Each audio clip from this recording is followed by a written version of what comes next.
On l'a vu tout à l'heure, on est carrément dans une sixième vague. On a vu les effets avec Pierre-Alexandre. Ça, c'était chez nous maintenant. Qu'est-ce qui se passe ailleurs au pays? On ne parle pas encore d'une sixième vague d'un océan à l'autre, mais quand même, les experts de santé publique sont préoccupés dans plusieurs provinces. Commençons avec l'Ontario. Là-bas, la sixième vague est arrivée. Ça survient quelques jours après le retrait de plusieurs restrictions sanitaires, dont le port du masque. Et là-bas, on suit l'évolution de la pandémie avec les eaux usées. Et en vertu des dernières analyses, on estime qu'il y a entre 30 000 et 35 000 nouveaux cas par jour en Ontario.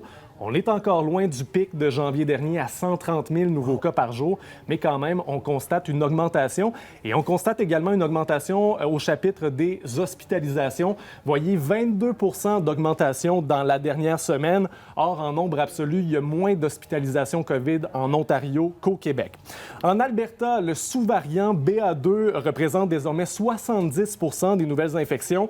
Là-bas aussi, augmentation des hospitalisations. Mais quand on regarde, c'est plutôt stable, mais voyez, 22,6 par 100 000 habitants, c'est là que le taux d'hospitalisation est le plus élevé au pays.